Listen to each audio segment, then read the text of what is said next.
this is old Bilbo Baggins for the close-ups, gilding, lots of runes. Again, is another illustration that I copied from Tolkien, Ahi Bay, up in the corner. The ring stuff, I just worked in the vacuum. That was the first time I used a copper plate nib, was for that thing. Okay. The guys showed me an example. Can you make some writing that looks something like this? And I said, sure, yeah, no problem. And I thought, oh my God, how do I do that? And it was just I went out and bought probably a browser I use mostly for copper plate, and just learned how to use that. And said, yeah. But again, you see, the thing is, they don't want it to look as if it's written by an expert. They want it to look like this guy, this is what he had, and he just wrote this thing. So it's not expert copper plate. It's just someone's handwriting with a split nib. And so I get away with murder because all of these films and stuff, they always want it to look as if it's written by,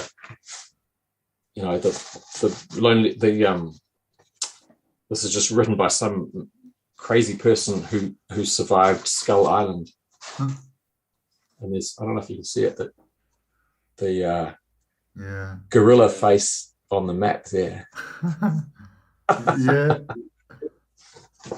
So I get to write in just all kinds of untidy things, because in the stories, these things are always written by someone that's just a Joe average person. Does this mean you're the one who makes all the calligraphy in the movies? Like it sounds like you've done something for Game of Thrones.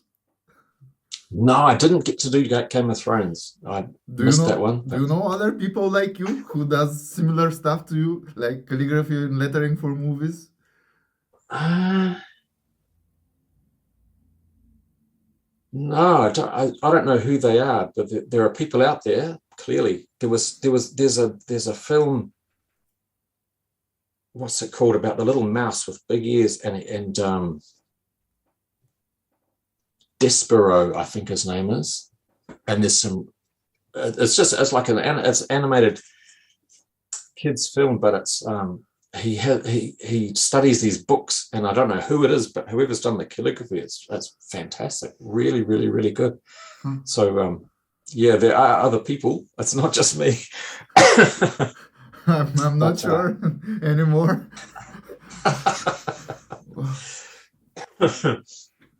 And there are others. Hang on. Okay. We're nearly at the end of this. I promise. You don't have to sit through it. You've got a lot more. This was from Spartacus, which was fun because it got to do the old. I forgot the name of it. The old Roman. The name's gone out of my head. You know what I mean? Yeah. Roman capitals. What's that? Roman the rustic. Oh, rustic. Yeah, yeah. Roman capitals The and rustic script. Yeah. Rustic, yeah. This one writing in Hebrew and Syriac and what have you for a film called Kingdom Come, which they began but never finished. So that was writing on papyrus and learning how to do Hebrew and Syriac and a couple of others there. I never written on papyrus actually. How is that? Is it?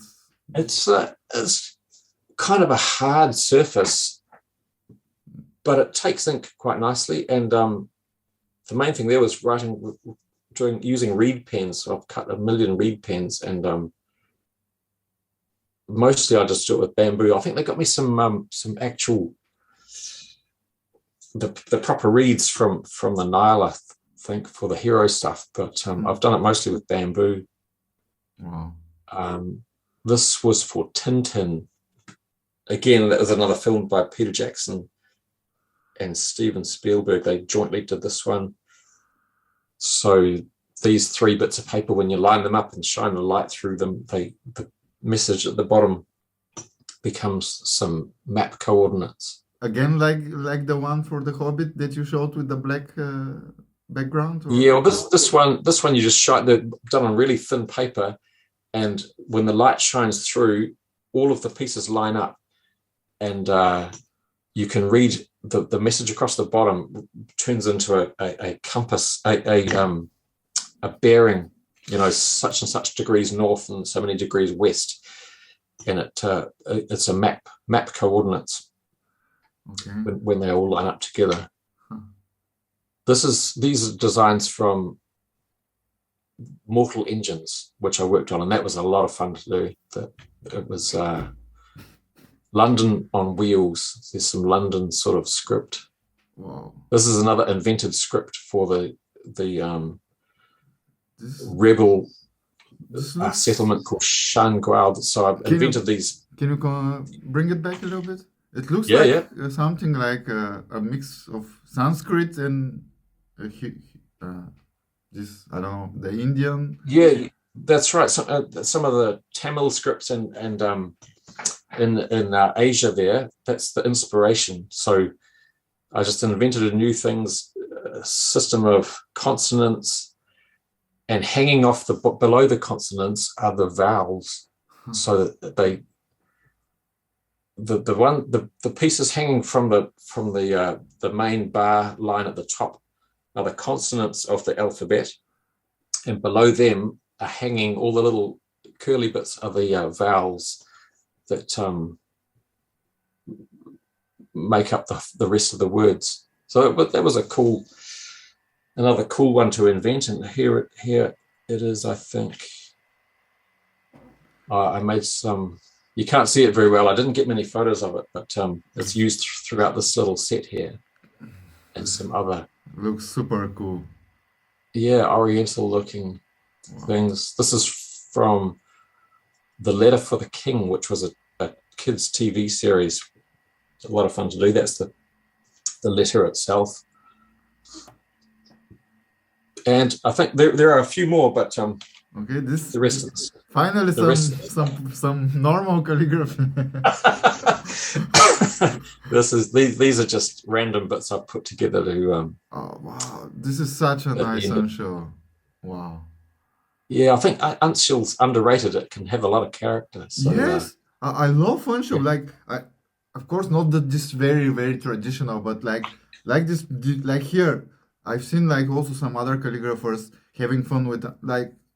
I really love uncial, especially something like this. Wow, this is super nice. Yeah, I think it's nice.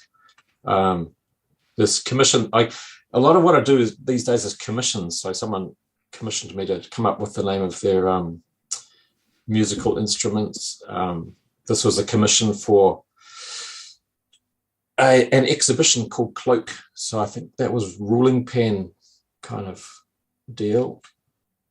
There's some more uncial, just done for the hell of it for an exhibition.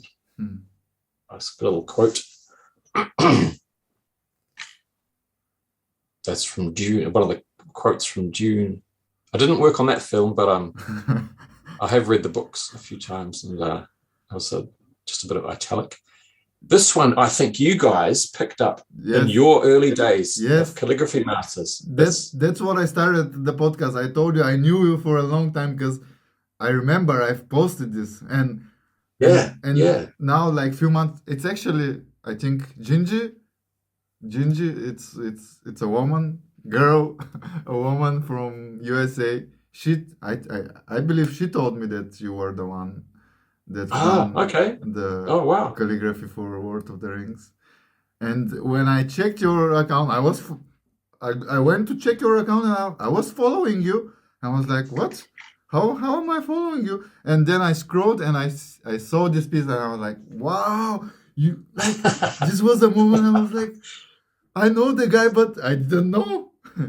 Yeah, that was the early days, and I was so stoked that you guys picked that one up and featured it. It was such a nice, like it's still such a nice piece. I love it. It's like so sharp and everything. Like it's one of the pieces that I think it's one of the better bits I've ever made. It's I first was just going to draw